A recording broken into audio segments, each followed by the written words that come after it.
ఉప ముఖ్యమంత్రి పిఠాపురం ఎమ్మెల్యే కొణిదెల పవన్ కళ్యాణ్ పిఠాపురం నియోజకవర్గంలో 3 రోజుల పర్యటనను విజయవంతం చేయాలని తెలుగుదేశం పార్టీ శ్రేణులకు తెలుగుదేశం పార్టీ రాష్ట్ర అధికార ప్రతినిధి పిఠాపురం మాజీ ఎమ్మెల్యే వర్మ పిలుపునిచ్చారు. పిఠాపురం తెలుగుదేశం పార్టీ కార్యాలయంలో ఏర్పాటు చేసిన మీడియా సమావేశంలో ఆయన వివరించారు. ఈ సందర్భంగా ఉప ముఖ్యమంత్రి కొణిదెల పవన్ కళ్యాణ్ పర్యటన వివరాలను మీడియాకు వెల్లడించారు. తెలుగుదేశం పార్టీ శ్రేణులు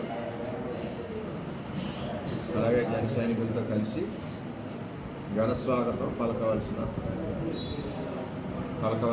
కోరుతా ఉన్నాం. అలాగే రేపు పెన్షన్ కార్యక్రమం గొల్లప్రోలు సత్యకృష్ణలో చేస్తూ ఉన్నారు ఆయన చేతుల మీదుగా. అలాగే ఈ 3 రోజులు 1, 2, 3 మూడో రోజు ఉప్పాడ సముద్రపు కోత విజిట్ చేస్తూ ఉన్నారు. ఈ 3 రోజులు కూడా మన కార్యకర్తలు నాయకులు అందరూ కూడా పవన్ కళ్యాణ్ గారితో ఫాలో అయ్యవలసిందిగా ప్రతి ఒక్కరిని కోరుతూ మరి పవన్ కళ్యాణ్ గారి కార్యక్రమాలన్నీ కూడా జయప్రదం చేయవలసిన బాధ్యత ఉందని చెప్పి ప్రతి ఒక్కరికి తెలియజేస్తాం. అది నియోజకవర్గానికి సంబంధించిన అభివృద్ధి కార్యక్రమాలు,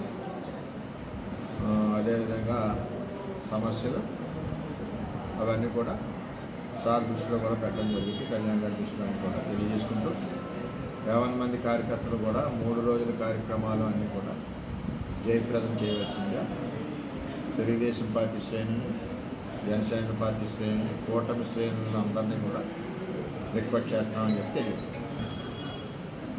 రేపు పెన్షన్ కార్యక్రమంలో